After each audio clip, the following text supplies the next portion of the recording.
جو لوگ کمزور ذہن رکھتے ہیں ساری زندگی فیصلہ ہی نہیں ہوتا کوئی، ڈرتے رہتے ہیں، سہمے سہمے وقت گزارتے ہیں اپنے آپ کو یہ جو ایمان ہوتا ہے یہ بندے کو طاقتور کرتا ہے، بندہ مضبوط ہو جاتا ہے۔ مجھے بتائیے نا، جب ایمان پکا ہو کہ روزی دینے والا اللہ ہے تو پھر بندہ کسی مالدار آدمی کے پیچھے کبھی بھاگتا ہے، کبھی کسی بڑے آدمی سے ڈرتا ہے؟ جب اسے پتا ہو کہ عزت اور ذلت اللہ کے دستے قدرت میں ہے، پھر وہ سیاستیں سازشیں یہ کام کرتا ہے۔ تو پہلے تو مضبوطی ایمان درکار ہمارے بچوں کے اندر، ہمارے مزاجوں کے اندر، جب تک وہ مضبوطی ایمان۔ حضرت مولا علی شیر خدا کرم اللہ تعالی وجہہ الکریم ایک دفعہ بڑے علیل ہو گئے، کمزوری آ جاتی ہے، بندہ بیمار ہو جاتا ہے۔ تو ہمارے ہاں بیمار لوگ بعض اوقات ایسا جملہ بولتے ہیں جو کفر کے زمرے میں چلا جاتا ہے۔ آپ پریشان ضرور ہیں، تکلیف میں ضرور ہیں، لیکن آپ بات وہی کریں گے جو شریعت اجازت دیتی ہے۔ حضرت علی شیر خدا شدید علیل تھے، ایک صحابی تیمارداری کرنے گئے تو حضرت مولا علی کا چہرہ دیکھ کے پریشان ہو گئے، کہنے لگے آپ تو بڑے سخت علیل ہیں، اللہ خیر کرے، اللہ تعالیٰ آپ کو صحت دے۔ تو حضرت علی کہنے لگے تو فکر نہ کر، مجھے اس بیماری سے کچھ بھی نہیں ہوگا۔ نے کہا کیوں؟ فرمانے لگے مجھے نبی پاک علیہ السلام نے فرمایا تھا علی اس وقت دنیا سے جاؤ گے جب داڑھی خون سے رنگین ہو جائے گی، تو اس کا مطلب ہے میں خنجر کے وار کے ساتھ شہید کیا جاؤں گا، میں بیماری سے دنیا میں نہیں جاؤں گا، میں یہ بیماری سے مجھے کچھ بھی نہیں ہوگا، اللہ مجھے شفا دے دے گا، چونکہ حضور نے فرمایا کہ ساڈے نبی دی زبان ساڈے واسطے قرآن۔ تو سب سے پہلے تو اپنے ایمان کے اندر، توکل کے اندر مضبوطی پیدا کریں۔ مسلمان دیکھو نا، نماز پڑھنے سے روزی میں برکت ہوتی ہے، تو پھر اس کا مطلب یہ ہے کہ جب ٹائم آئے نا نماز کا تو گاہک جتنے مرضی کھڑے ہوں پھر دکان بند کرنی چاہیے، پھر نماز پڑھنی چاہیے، کیونکہ روزی تو اللہ نے دینی ہے، گاہکوں نے تو دینی۔ تو سب سے پہلے ضروری ہے مضبوطی ایمان، توکل، اللہ کی ذات پر بھروسہ۔ آپ کبھی میدان کربلا کا پورا نقشہ اپنے سامنے رکھیں نا، دو چیزیں ہیں، امام حسین کو نظر آ رہا ہے اب شہادت ہو جائے گی، اتنی بڑی فوج آئی ہے، خدا کی حکمت کے تقاضے سمجھ میں آ رہے ہیں، حالات کیا ہوں گے سمجھ آ رہی، پر ایک لمحے کے لیے بھی ان کا توکل کمزور نہیں ہوا۔ اپنے رب پر جو مضبوط بھروسہ ہے، سیدہ طیبہ طاہرہ حضرت فاطمہ الزہرا رضی اللہ تعالیٰ عنہا اونٹ کے بالوں کی بنی ہوئی چادر اوڑھ کر چکی پیس رہی تھی۔ یہاں بیویاں بڑا روتی ہیں، غریبی بڑی ہے، بڑی غریب بھی ہے، حالانکہ اب کون بندہ پیبند والے کپڑے پہنتا ہے جی؟ اب تو بڑی مشکل سے وہ لوگ ملتے ہیں جو جوتا ٹوٹ جائے تو گانٹھ کے پہنے، ورنہ تو نئے جوتے آ جاتے ہیں۔ حضرت سیدہ پاک اونٹ کے بالوں کی بنی ہوئی چادر اوڑھ کے چکی پیس رہی تھی۔ نبی پاک صلی اللہ علیہ وسلم نے دیکھا، آنکھوں میں آنسو ضرور آئے، پر محبوب نے فرمایا فاطمہ دنیا میں تھوڑی سی تکلیف برداشت کرو، قیامت کی ساری عزت اللہ آپ کو ہی عطا فرمائے گا۔ تو توکل کی مضبوطی، اللہ کی ذات پر بھروسہ، اپنے رب کریم کے ساتھ امیدوں کا وابستہ کرنا، اس سے مضبوطی آئے۔ دوسرا فرمایا وَعَمِلُوا الصَّالِحَاتِ، بہترین عمل کیا جائے زندگی میں، نیک اعمال کیے جائے، وقت ضائع نہ کیا جائے، ہر وقت کوئی نہ کوئی کام بندہ کرتا رہے۔ یہاں بہت سارے لوگ ہیں جن کو لوگ نیک کہنا شروع کر دیتے ہیں نا، وہ سمجھ لیتے ہیں شاید ہم سچی مچی نیک ہیں۔ لوگ جو کہتے ہیں حضرت صاحب کی بلا، پیر صاحب کی بلا، میں یہ طالب علموں کو، دوستوں کو، بلکہ اپنے آپ کو بھی کئی دفعہ کہتا رہتا ہوں، اپنے آپ کو سمجھاتا ہوں کہ یہ لوگ تجھے کہہ رہے ہیں حضرت صاحب، یہ تو رات کو تو اپنے آپ سے پوچھنا، اپنے رب سے پوچھ، کبھی موقع ملے تو اپنی گریبان میں جھانک، غور کر کے تیری کیفیت کیا ہے، تنہائی میں تیرا دل اللہ سے جڑتا ہے کہ نہیں، عبادت میں دل لگتا ہے کہ نہیں، خدا کا خوف دل میں رہتا ہے کہ نہیں، غریب کی محبت، عزیزوں قربت والوں کا احساس طبیعت میں موجود رہتا ہے کہ نہیں۔ ویسے تو میرا مطلب ہے، لوگ کہہ دیتے ہیں حاجی صاحب آپ بڑے سخی ہیں، تو اس سے تو نہیں نا بندے نے سخی ہونا، سخی تو تب ہونا ہے جب اللہ کی بارگاہ میں مقبول ہوگا۔ اعمال صالحہ، نیک کام، اور وہ کرتا رہے بندہ، کوئی بھی کام اسے نیکی کا مل جائے نا۔ دیکھنا اپنا معیار ہر انسان نے بنایا ہوتا ہے کامیابی کا۔ کچھ لوگوں کا خیال یہ ہوتا ہے کہ بچے میرے پڑھ گئے، اپنی اپنی جگہ پہ سیٹ ہو گئے، میں اب بڑے سکون میں ہوں۔ کچھ کی رائے یہ ہوتی ہے کہ میں نے سب بچے بچیوں کا بیاہ کر دیا ہے، گھر میرا بن گیا ہے، اب میں بڑے آرام میں ہوں، قرار میں ہوں، سکون میں ہوں۔ تو اپنی اپنی رائے ہوتی ہے، لیکن حقیقت وہ ہے، اصل وہ ہے جسے اللہ کے قرآن نے بیان کیا۔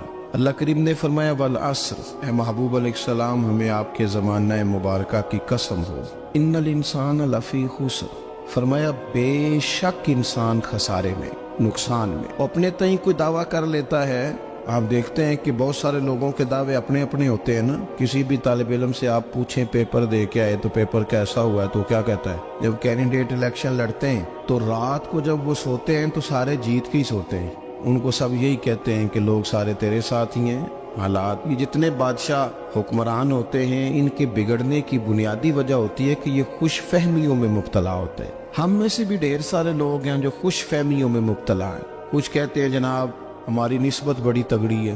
بھئی نسبت تو امام حسین سے تگڑی تو کسی کی نہیں نا. تو ساری رات نماز پڑھتے تھے, روزے رکھتے تھے, اللہ کو یاد کرتے تھے. آپ خالی نسبت پر بیٹھ کر عمل چھوڑ جائیں تو یہ کیسے ممکن ہے؟ تو اپنے اپنے تئیں لوگوں نے معیار کامیابی کے قائم کر لیے ہیں. اللہ فرماتا ہے کہ محبوب مجھے قسم ہو زمانے کی انسان نقصان میں. یہ دن بدن جو وقت گزار رہا ہے تو اس کا نقصان, اس کا خسارہ, اس کا گھاٹا بڑھتا جا رہا ہے روز نقصان میں.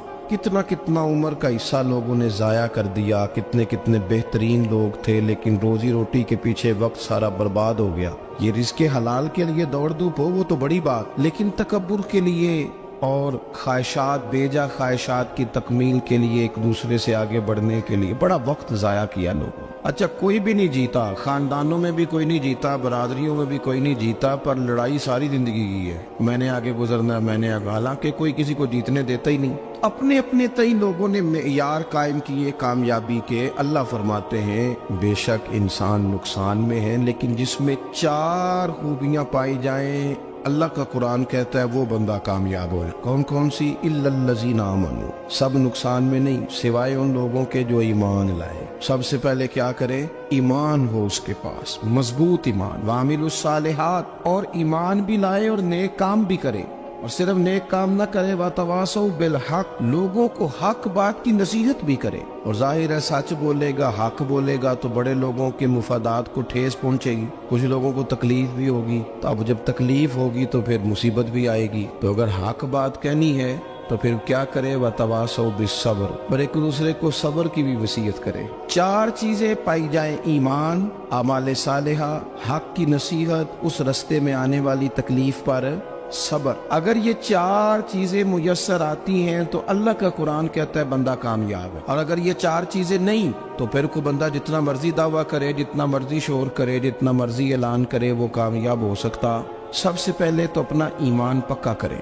یہ جو کچی پکی باتیں کرتے ہیں نا لوگ, مسلمان جو ہوتا ہے نا, مسلمان وہ لوارث نہیں ہوتا, وہ وارث والا ہوتا ہے. اس کا رب ہر وقت اپنی رحمت سے اس کی حفاظت کرتا ہے. مسلمان ہر وقت نبی پاک علیہ السلام کے نگاہ کرم میں رہتا ہے. اسے کمزور باتیں نہیں کرنی چاہیے کہ میرے کو پیچھے چڑھ گیا تو پتہ نہیں کیا ہو جائے گا, برادری مخالف ہو گئی تو پتہ نہیں کیا ہو جائے گا, سچ بول دوں گا تو لوگ پتہ نہیں مجھے مار دیں گے. ایسا ہو نہیں سکتا. چھری حضرت ابراہیم چلائے بھی نا تو حضرت اسماعیل کے حلق پہ چلنا اس نے تب بھی ہے جب اللہ حکم کرے گا. تو اللہ کی حکمت ہوگی, حکمت الہی ہوتی ہے تو کوئی کام ہوتا ہے, ورنہ ہوتا. تو اپنی طبیعت میں مضبوط ایمان, توکل, اللہ پہ بھروسہ, مضبوطی افکار کی, کچی باتیں نہیں. دیکھو نبی پاک صلی اللہ تعالی علیہ وسلم نے فرمایا نیکی کو کبھی حقیر نہیں سمجھنا, کبھی حقارت سے نہیں نیکی کرنی کہ یہ بڑی چھوٹی ہے تو میں اس کو کروں. اب فرمایا کبھی حقیر نہ سمجھنا, نیکی کا کام جو بھی ملے کر دینا.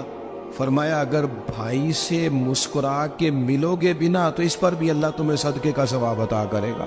ہم تو اس دین سے کے ماننے والے ہیں جو کہتے ہیں تو گلی سے روڑا اٹھا دے, کانٹا اٹھا دے, کسی کی تکلیف دور کر دے, کسی اس پر گنجائش کر دے, کسی کے لیے آسانی کر دے. جو بھی خیر کا کام میسر آئے پورے دن میں اسے چھوڑے نہیں. صبح گھر سے نکلے, وہ ایک صحابی تھے, غالباً تابعی تھے, تو بازار جاتے اپنے غلام کے ساتھ تو سارا بازار گھوم کے واپس آ گئے. خادم نے کہا جناب کو نہ کوئی خریدا نہ کچھ بیچا. تو آپ سارا بازار گھوم کے آ گئے. فرمانے لگے تیرا کیا خیال ہے؟ میں نے کچھ بھی نہیں کیا. کہا جناب پھر کیا کیا ہے؟ فرمانے لگے تم نے دیکھا جو بندہ بھی گزرا میں نے اس کو کہا السلام علیکم, تو کتنی کو نیکیاں میں جمع کر کے آ گیا ہوں. کوئی خیر جو میسر آئے. ہم سمجھتے ہیں کہ شاید کو کروڑ کو روپیہ ہوگا تو پوری مسجد بناؤں گا تو پھر میں نے نیکی کر دی ہے. شاید جناب میں, حالانکہ یہ چھوٹے چھوٹے کام ہیں نا, چھوٹے چھوٹے کام, ان کی تو زیادہ ضرورت ہوتی ہے, ان کی تو زیادہ حاجت ہوتی ہے. کوئی آپ رستے میں گزر رہے ہیں تو نیچے کوئی کھڈا بنا ہوا ہے تو اس پر ہم کیا کرتے ہیں, گاڑی میں بیٹھ کے تبصرہ کرتے ہیں اے روڈ کھورے کدو بننا ہے. بھئی یہ کھڈا ہے نا تو آپ نیچے اترے نا, تو آپ دھاوڑا لیں نا, کئی پکڑے نا, یہ تو 5 منٹ کا کام ہے. यहाँ आसानी कर देना, आप इसमें गुंजाइश कर दें। हुजूर सैयद आलम अलैहिस्सलाम ने फरमाया, इमाम राजी ने हदीस लिखी है, कयामत के दिन एक बंदे को अल्लाह माफ करेगा तो मालिक वो बंदा अर्ज करेगा, या अल्लाह मैं तो बड़ा गुनहगार हूँ, किस वजह से माफी हुई? फरमाया, रात के वक्त तू गुजर रहा था, तेरे पैर से रोड़ा टकराया था, तूने उठाया इधर उधर देख के कि कोई अल्लाह के किसी बंदे को तकलीफ ना हो जाए। का मालिक को वो तो मैंने जमाना बीत गया, कोई इतनी बड़ी बात भी नहीं समझी। तो रब करीम ने फरमाया, तो रात के अंधेरों में भी मेरे बंदों का ख्याल रखता था, तो मैं तेरा ख्याल ना करूं? कोई अमल हमारे यहाँ लोग कोई काम नहीं करते, बिल्कुल नहीं, कोई काम नहीं, ना बड़े ना छोटे ना समझदार ना अनपढ़, कुछ भी नहीं। नशिस्तन गुफ्तन बरखास्तन, बैठो राज के गप्पे मारो, तबसरे करो, फलाना कुछ नहीं कर रहा, फलाना कुछ नहीं कर रहा, उसके बाद उठ के चले जाओ। कुछ करें, वामिलुस सालिहात, नेकियां जमा करें जिंदगी में, खजाना बनाए, खजाना, अपनी ड्यूटियां अपनी जिम्मेदारियां पूरी करें, हर वक्त काम, हर वक्त जिम्मेदारी, हर वक्त ड्यूटी। लेकिन ना इमाम हसन और हुसैन, इनकी आप कभी जिंदगी का मुताला करें, फर्ज नमाज के अलावा 100 रकत नमाज नफल रोज पढ़नी है, पता करना है गरीब कहाँ कहाँ है, उनका ख्याल रखना है, और नीरे पैसे नहीं देने। हमारे यहाँ लोग उन गरीबों को पैसे जरूर देते हैं, इज्जत नहीं देते, उनको 4 पैसे की मदद जरूर कर देते हैं, पर इज्जत नफ्स का ख्याल नहीं रखते। इमाम ज़ैनुल आबिदीन रदी अल्लाह ताला अन्हु फरमाते हैं, गुजर रहे थे, आप देखें ना, इमाम गजाली हदीस लाए हैं कि बंदा और कुछ ना करे, किसी मोमिन का दिल राजी कर दे तो अल्लाह 60 साल की नफली इबादत का सवाब अता करता है। दिल बदस्तावर की हज अकबर अज हजारा का बयक दिल बेतरस, किसी का दिल खुश कर देना, उसको राहत दे देना, उसको करार दे देना, उसके लिए कोई ऐसा सामान कर देना कि बंदा मुतमईन हो जाए, सुकून हो जाए। ये हमारे यहाँ जो लोग होते हैं ना, सरकारी मुलाजिमीन, ड्यूटियों वाले, इनकी तबीयतों में तलखी होती है। ये अगर सिर्फ प्यार करने लग जाए ना, से वाबस्ता लोग मेरे आप में से हैं, तो मैं उनसे कहता हूँ कि शिफा तो अल्लाह ने देनी है, चलो तुम दुआई तो आज के दिया करो ना, तुम आने वाले की बात तो तवज्जो से सुनो। वो बेचारा अपनी बात, हमारे एक बुजुर्ग थे तो तावीज लिखा करते थे, बड़े आलिम थे, मुझे कुछ थोड़ी सी ना मेरे दिल में उनके बारे में खफगी रहती थी कि आप इतने बड़े आलिम हैं, आप किताब लिखे, आप तवीज लिख रहे हैं, और फिर लोगों ने कमाई करनी होती है, आप तो मुफ्त देते हैं सारा कुछ, इतनी लंबी ड्यूटी, सारा दिन बैठे रहते हैं आप और लिखते तवीज है। मैंने एक दिन उनसे गुजारिश की, मैंने कहा शेख आप बड़े आदमी, जिन लोगों को अल्लाह ने रुसूख फिल इल्म अता फरमाया होता है, उनमें से आप, अल्लाह ने आपको पुख्तगी दी है इल्म में, शौरी आलिम में, आप सारा दिन तवीज।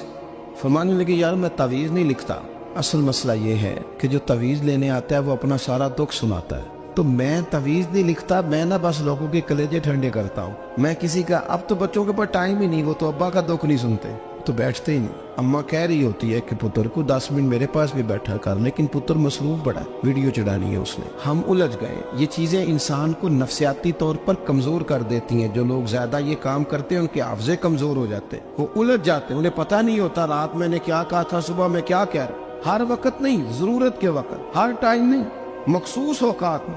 हजरत इमाम ज़ैनुल आबिदीन रदी अल्लाह ताला अन्हु फरमाने लगे, हम गुजर रहे थे, इमाम हुसैन साथ थे, तो रस्ते में ना कुछ गुरबा, गरीब लोग बैठ के खाना खा रहे, कहते हमारी उन पर नजर पड़ी, तो उन्होंने हजरत इमाम हुसैन रदी अल्लाह ताला उनसे कहा, हुजूर आइए तशरीफ लाइए, खाना खाइए। वो जरूरी नहीं होता आपको सबका खाना पसंद ही आए, टेस्ट अपने अपने होते हैं, ये जरूरी तो नहीं। खाना पसंद ना भी आए तो दिल तो फिर भी राजी रखने चाहिए, कुर्बान जाए। नबी पाक ने किस तरह हमारी तरबियत की। हजरत आयशा सिद्दीका रदी अल्लाह ताला अन्हा फरमाती है, करीम महबूब का मैंने ये तरीका देखा कि अगर खाना ना पसंद होता तो छोड़ देते, पर कभी उसमें से नुक्स ना निकालते, ऐब जो ही ना कर। गर्मी के मौसम में खड़ी है बेचारी खातून, और कितनी मुशक्कत से उसने खाना बनाया, और कितनी गर्मी सही है चूल्हे के सामने, लेकिन साहब को खाना रखा है तो वो कहते हैं ये तू की पकाया है, वो खाने वाली चीज है भाई, इस तरह करना, अब जो अगली हंडिया वो तू पका, आ ना तू खड़ा हो। ये पता चले ये काम कितनी मुशक्कत का है। जिंदगी में कुछ थोड़ा सा दूसरों का ख्याल रखना, ये भी तो दीन का हिस्सा है। आप अपनी जिंदगी में हमेशा अपने लिए सोचे, किसी और का सोचे ही ना। तो मेरे अजीज याद रखेंगे आप, इमाम ज़ैनुल आबिदीन कहते हैं, नबी पाक सल्लल्लाहु तआला अलैहि वसल्लम ने ना हजरत इमाम अली मकाम की, इमाम हसन और हुसैन की इस तरह से कुछ तरबियत फरमाई थी कि गरीब परवरी उनके अंदर रच बस गई। मिजाज बन गया। वो गुरबा बैठे थे दस्तरखान बिछाए सड़क के किनारे, तो इमाम हुसैन गुजरे तो उन्होंने आवाज दी। इमाम साहब लोग कहने लगे हुजूर थोड़ी रोटी नहीं खा लेते हमारे साथ। तो इमाम साहब आ गए, नीचे बैठ गए गरीबों के साथ। कोई जुर्रत करे ना, चलो अमीरों ने तो गरीबों के साथ बैठने की जुर्रत नहीं करनी, कोई पीर ही बैठ जाए गरीबों के साथ, वही मेहरबानी कर दे कि मैं पीर साहब हूँ किबला हूँ, तो मैं ही चलो लंगर खा लो मुरीदों के साथ बैठ के। हमारी तो महफिलों में भी ना जी, नात खानों का, मौलवियों का, दूसरों का खाना और होता है, और गरीब आदमी को शापर में चावल डाल के देते हैं और साथ उसे कहते हैं ये लंगर शरीफ है। भाई अगर ये शरीफ है, तबर्रक है, तो ये पीर साहब नहीं सी लंगदा, अड़ता है गले में लंगर उनको। ये लंगर शरीफ जो है ये नात खां को भी तो गुजरना, तबर्रक है कि नहीं? हाँ ना तो करो ना, तो जेड़ी ज्यादा तबर्रक वाली शय है वो पीरा भी तो खानी चाहिए ना। नात खां को उसके लिए लहदा से मुर्ग मुसल्लम आला खाने। मैं अक्सर दोस्तों से कहता हूँ चलो मिलाद शरीफ पे सही सबके लिए अच्छा खाना पकाओ। चलो जिस गरीबों के बच्चों को बेचारों को सारा साल वो बोटियों के लिए लड़ते हैं, तुम मिलाद पे अच्छी रोटी पका दो, तो बच्चा जब खाएगा ना बहुत सारियां बोटियां और चावल, और अपने अब्बा से पूछेगा कि अब्बा जी आज की गल है, तो हो सकता है गरीब बाप रो ही पड़े और उसे कहे पुत्र तो आज राज राज के खाज साढ़े नबी पाक दा मिलाद शरीफ। तो इमाम हुसैन रदी अल्लाह तआला अन्हु ना आके गरीबों के बीच बैठ गए जमीन पे। उन्होंने कहा खाइए, तो वो जिस तरह वो खा रहे थे ना सादे बर्तनों में, इमाम हुसैन खाना खाने लग गए। मैंने कहा खैर का काम कोई भी मिले उसे जाया, चलो और कुछ नहीं कर सकते थे, किसी को सड़क ही पार करा देना बीना को, चलो और कुछ नहीं कर सकते, तो आपको पता है कि सामने वाला बोझ लेके गुजर रहा है, आप थोड़ा सा हट जाएं रोड से, उसे गुजर लेने दें। कोई तो काम जिंदगी में, कोई इरादा तो खैर का बंदा करे। इमाम हुसैन बैठ गए, उनके साथ रोटी खाई, थोड़ी देर के बाद इजाजत ली, फरमाया जाऊं? कहने लगे हुजूर और खाइए। फरमाने लगे मैं तो अभी रोटी खा के आया था और आज तक ऐसा नहीं हुआ कि दोबारा खाना खाऊं, एक लुकमे की भूख नहीं थी, जितना भी खाया है ना ये तुम्हारा दिल खुश करने के लिए खाया है। गुरबा मसाकिन की व आमिलुस सालिहात, ईमानदार बंदा ईमानदारों जैसे काम करता ही अच्छा लगता है। 25-25 हज किया इमाम हसन और हुसैन ने मदीने से मक्के पैदल जाके। मैं कहता हूँ चलो हम बाजमात नमाज ही पढ़ लिया करें। चले हुजूर सल्लल्लाहु अलैहि वसल्लम ने फरमाया फजर की नमाज पढ़ के बैठ जाओ, इशराक चाश तक अल्लाह का जिक्र करो, 2 नफल इशराक के 2 चाश्त के पढ़ लो, अल्लाह 2 हज और 2 उम्रे का सवाब अता कर देगा। मुश्किल काम तो नहीं। अहले बैत ने हमें सबक ये पढ़ाया है, हुजूर के असहाब ने हमें सबक ये पढ़ाया। तीसरी बात फरमाया वातवासो बिल हक, सिर्फ ये नहीं कि तुम नमाज पढ़ के तो बैठ जाओ, तुमने ना बेनमाजी को नमाज की दावत भी देनी है। मजलूम पर जुल्म होता रहे और कोने में चुप करके बैठे नहीं रहना, बल्कि अगर हाथ पकड़ा जा सकता है तो जालिम का हाथ पकड़ना है। नबी पाक अलैहिस्सलाम ने फरमाया अपने भाई की मदद करो चाहे वो जालिम हो या मजलूम हो, भाई की मदद करो चाहे जालिम हो या मजलूम हो। तो सहाबा ने अर्ज की या रसूल अल्लाह सल्लल्लाहु तआला अलैहि वसल्लम ये मजलूम की मदद तो समझ में आती है, ये जालिम की मदद कैसे करें? नहीं समझ आ रही है आपको बात? या रसूल अल्लाह सल्लल्लाहु तआला अलैहि वसल्लम मजलूम के साथ खड़ा होना तो हमारी अकल में आ गया, तो जालिम की मदद कैसे करनी है? नबी पाक सल्लल्लाहु तआला अलैहि वसल्लम ने फरमाया जालिम को जुल्म करने से रोक दो, तुमने उसकी मदद कर दी, उसे बाज करो। लेकिन हम तो इतनी जुर्रत ही नहीं रखते बदी को बदी कहने की, इतनी ताकत ही नहीं होती। झूठ को झूठ कहने की हिम्मत, हमारे घर में सारा कुछ हो रहा होता है, हमें पता होता है कि फलां जगह पे हमारा कबीला हमारी बरादरी गलत है, पर इतनी जुर्रत करते हम सच बोलते जरूर है पर दूसरों के बारे में, अपने बारे में सच बोलने को तैयार नहीं होते। जुर्रत का मुजाहरा करें, जिंदगी में हक को हक कहना सीखें, गलत को गलत कहना सीखें, झूठ को झूठ कहें, बदी को बदी कहें, सच्चाई का साथ दें हमेशा। हमने जब तक देखो ना जुल्म होता रहे, ज्यादती होती रहे, अपना दरवाजा अंदर से बंद कर लो, पुत्र बाहर ना जाना। क्यों जी? बाहर उस पे जुल्म हो रहा है, उनके घर आग लगी है, को हमारे घर तो नहीं ना लगी। याद रखना पड़ोसियों की आग ना बुझाओगे तो अपने घर भी आ जाएगी। अगर मजलूम का हाथ नहीं पकड़ोगे तो जालिम दलेर हो जाएगा। और हमारे जितने भी बुजुर्ग गुजरे उन्होंने जालिमों को जालिम कहा। इमाम अहमद बिन हंबल ने जेल काटी, इमाम आजम अबू हनीफा ने जेल काटी। आजकल लोग कहते हैं मौलाना साहब आपने ना जनाब गलत को गलत नहीं कहना, सियासत की बात नहीं करनी। क्यों जी? किस लिए नहीं करनी? सियासत तो तदबीर का नाम है।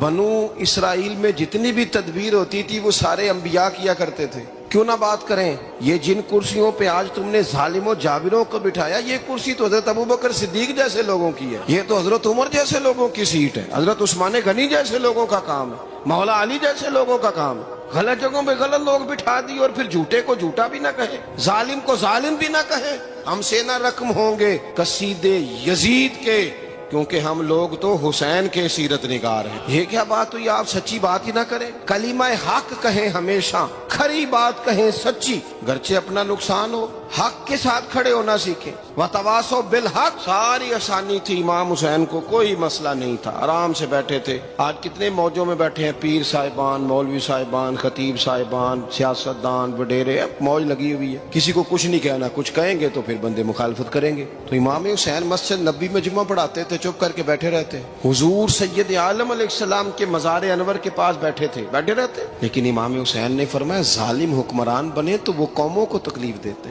वो मिली नुकसान करते, वो उम्मत का चेहरा मोहरा बिगाड़ के रख देते हैं। लिहाजा खड़े होना पड़ता है, कलिमा हक कहना पड़ता है, इलाए कलिमतुल हक के लिए निकलना पड़ता है। आप अपनी जिंदगी के अंदर सच्ची बात करना सीखें। इलेक्शन के दिन आ गए, मेरे एक बड़े मोहब्बत वाले साथी थे, वो आ गए वोट के लिए। वैसे भी ये जो बीमारी हमारे मुल्क में ना जी, हमारे यहाँ हुक्मरान बाजों का कहते हैं, ओए हो जी जमहूरियत बड़ी जरूरी है। वो भी किस मुसीबत का नाम है जमहूरियत। इकबाल तो कहते हैं कि ये वो चीज है कि जो जिसमें पता ही कोई नहीं होता, पढ़े लिखे अनपढ़ का, छोटे और बड़े का, सियाने और बेवकूफ का।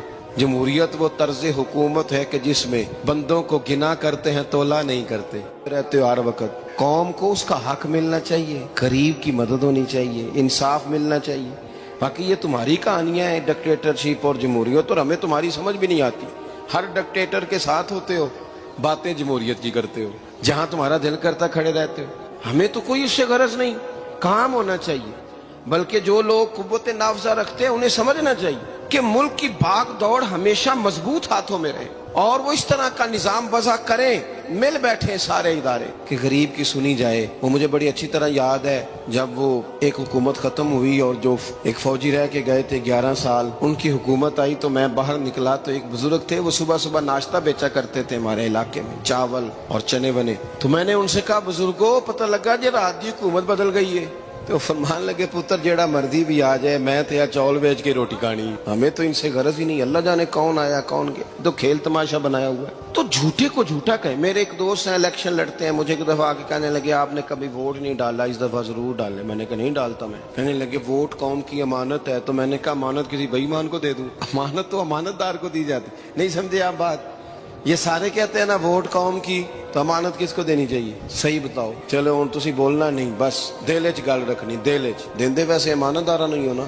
नहीं, मैंने कहा बोलना नहीं, हमें किसी पता ना लग जाए। देते वैसे अमानतदारों को ही हो ना? ये अपने दिल से पूछो, फैसला लो, अल्लाह से डरो। जालिम का मददगार जालिम होता है, जालिमों का मददगार जालिम होता है। वो तेरे मेरे वोट पर जीत कर जब जुल्म करेगा तो फिर कौन है जो ये दावा करेगा कि जनाब मैं जालिम का मददगार नहीं? सोचो, समझो, गौर करो।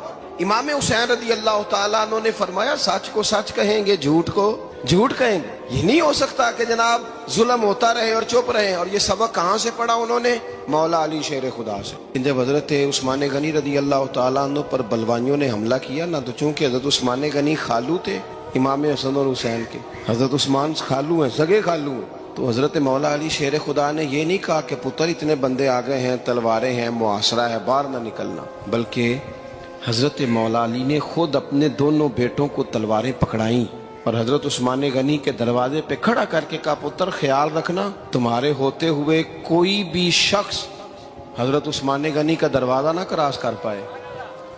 खुद अपने बच्चों, हर जंग में हजरत अली साथ लेके जाते थे। हम तो बच्चों को दलेरी सिखाते ही नहीं, बुज़दिल। और कुछ हमें बाबे मिल गए, वो कहते हैं मुंडे नू साया है। मैं क्या बाबे नू आप साया है, इनू भी करो दम कराओ, इसको नजरी साया आता। कैसे नादानों से पाला पड़ गया। क्या होता है वो साया? अच्छे भले सियाने नौजवान बत्ती बंद करके अंदर लेटा हुआ बच्चा है, बाबा कह गया इनू साया है। बाबा केड़ा कह गया जेड़ा बाहर रोटी लैन आया सी। भी एडी पहुंची सरकार होंदी ते टुकर ही घर खा लेंदी। लोगों के किस्मत का हाल बताता है, अपनी इतनी खराब है कि मांगता फिरता। क्या मजाक बनाया हमने अपने साथ। थोड़े समझदार हो जाए। हर बंदे की बात का असर कबूल ना किया करें। मोमिन के पास ताकतें होती हैं, جو جدھر لگاتا ہے چپ کر کے لگ جاتے ہو. ان الذین قالوا ربنا اللہ ثم استقاموا تتنزل علیہم الملائکہ. اللہ کہتا ہے تو ڈٹنا سیکھ، رب کا نام لے کے ڈٹ جا، رب تیری مدد کے لیے فرشتے بھی نازل کر دے گا. فرمایا یہ نبی مومنوں کے جانوں سے بھی زیادہ قریب ہے. ہم بڑا عام لفظ بولتے ہیں کہ فلاں چیز میرے دل کے بڑی قریب ہے، میری سوچ کے بڑی. جو لوگ دل کے قریب ہوتے ہیں ان کے پاس اٹھنے بیٹھنے کو دل کرتا ہے. تو اللہ کریم نے قرآن پاک میں فرمایا کہ یہ پیغمبر صلی اللہ علیہ وسلم تمہاری جانوں سے بھی تمہارے قریب ہے. اور حضور نے وضاحت کر دی، نبی پاک نے وضاحت کر دی. حضور نے فرمایا لا یؤمن احدکم حتی اکون احب الیہ من والدہ وولدہ والناس اجمعین، او کما قال نبی صلی اللہ علیہ وسلم. فرمایا تم میں سے کوئی اتنی دیر تک مومن ہو ہی نہیں سکتا جب تک ہر چیز سے بڑھ کر مجھ سے پیار نہ کرے. ایک مثال دے لوں، بات آسان ہو جائے گی. جس گھر کے اندر پیسہ بے شمار ہو، دولت بے شمار ہو، مکان ایک نہیں چار ہو، اور دنیا کی ساری آسانیاں گھر میں موجود ہو، سارے دوست میری بات پہ توجہ کرنا، ہر شے ہو، بینک بیلنس بھی ٹھیک ٹھاک ہو، بچوں کا فیوچر سیف ہو، لیکن گھر کے اندر میاں بیوی کی صلح نہ ہو. بچے کہتے ہیں گھر میں ہر چیز ہے پر امی اور ابا کا جھگڑا ہر وقت جاری رہتا ہے. وہ گھر صحیح چلتا ہے؟ ہم نے بولنا اس لیے نہیں کہ یہ باتیں لوگ، یہ گھر کے اندر کی باتیں ہیں نا. حالانکہ پاکستان کا تجزیہ یہ ہے کہ 95% میاں بیوی کے حالات ٹھیک نہیں. پاکستان یہ سرکاری اعداد و شمار، 95% گھروں میں اختلاف رائے. یہ بات ذہن میں بٹھا لیں کہ میاں بیوی کا اگر اتفاق نہیں نہ ہوتا تو وہ کہیں کہ گھر میں کوئی بھی خوشی رہے گی تو یہ ممکن ہی نہیں، یہ سوال ہی نہیں پیدا ہو. 6 بچے ہوتے ہیں اور شادی کو 24 سال گزر جاتے ہیں، پھر بھی طلاق ہو جاتی ہے. اس لیے کہ میاں بیوی کے لیے سب سے ضروری چیز آپس کی محبت ہے. اور یار کیا خوبصورت انداز ہے میرے رسول پاک علیہ السلام کا. جتنی شاندار طبیعت حضور نے مولا علی شیر خدا کی تھی اتنی کوئی کر سکتا ہے؟ اور جتنی اعلیٰ ترین تربیت اور حسن سیدہ فاطمہ کو اللہ نے دیا کسی اور کو مل سکتا ہے؟ لیکن میرے نبی پاک علیہ السلام نے ان کی شادی کے بعد ان کو اکٹھے بٹھا کے ان کے سر آپس میں جوڑ کے ہاتھ اٹھا کے دعا کی تھی کہ اے اللہ ان کے درمیان محبت پیدا فرما دے. میاں بیوی کے درمیان جو سب سے اہم چیز ہے وہ محبت ہے. بچے کہتے ہیں ہم کدھر جائیں، ابا کی سنے کہ اماں کی سنے؟ اور اکثر گھروں میں بچوں کی تربیت رک جاتی ہے اس لیے کہ میاں بیوی کا سلوک نہیں ہوتا، تباہی اتر جاتی. گھر کے اندر ہر شے ہے پر ان کا پیار نہیں. پتہ یہ چلا کہ گھر میں محبت نہ ہو تو گھر نہیں چلتا. اگر محبت کے بغیر ایک گھر نہیں چل سکتا تو محبت مصطفیٰ کے بغیر دین کیسے چلے گا؟ گھر نہیں چلتا میرے بھائی، ٹوٹ جاتا ہے، بکھر جاتا ہے. سارا کچھ ہونے کے باوجود میں نے مردوں کو روتے ہوئے دیکھا ہے، عورتیں تو روتی ہیں، میں نے مردوں کو روتے ہوئے دیکھا.